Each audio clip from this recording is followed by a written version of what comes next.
Event 2 and 3 for the team starts with all 6 athletes out on the floor. The 3 female athletes are on their lifting platform. The 3 male athletes are on the starting pad for the burpee muscle-up workout. On 3, 2, 1, go, all athletes are working at the same time at their stations. For Team Event 2, the women will have 7 minutes for all 3 to establish their best triple overhead squat.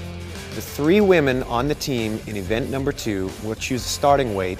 Once the starting weight has been selected, the barbell may not be reduced in weight. Once a successful attempt has been completed on that weight, the team may strip the bar and increase the weight.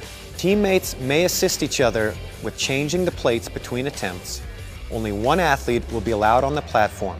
That athlete must lift the weight from ground to overhead and continue their overhead squats without any assistance from their other teammates.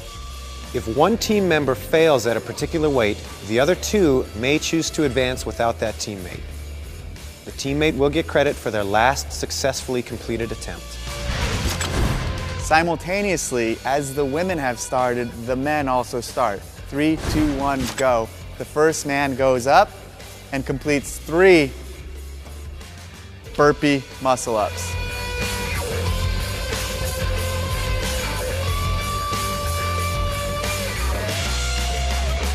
He then comes and tags his next teammate who does 3.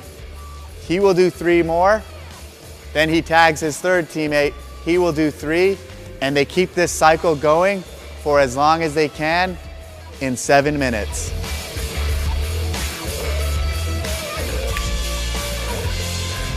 At 3, 2, 1 time, the team then has 2 minutes to rotate and transition. The men come over to their lifting platform, and the women come over to the starting blocks for the burpee muscle-up. 3, 2, 1, go. Once the men arrive from the muscle-ups, they will also have 7 minutes to complete the same event, just like the women. The team total for this workout will be the combination of all 6 lifters' highest successfully completed lifts. For Team Event 2, the minimum work requirement is that 1 female and 1 male athlete successfully complete the opening weight.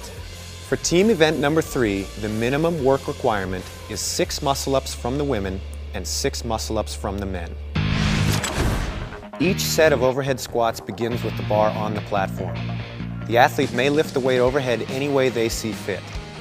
Once the weight is overhead, we need to see 3 overhead squats successfully completed. That means we see depth below parallel at the bottom and full extension at the top.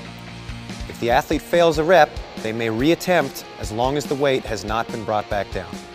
The athlete may bring the bar overhead any way they choose. That includes a squat snatch on the first rep. As long as the athlete passes below parallel and stands back up, that will count as one of their overhead squats. If an athlete fails to complete 3 successful repetitions, the athlete must reattempt the same weight and get 3 successful repetitions before moving on. If at any point during the lift the athlete steps off the platform, that's a no rep.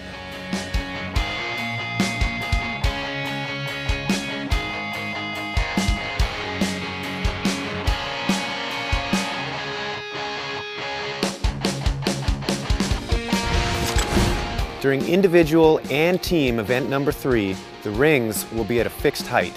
Athletes may not adjust the rings. Athletes first start with the burpee.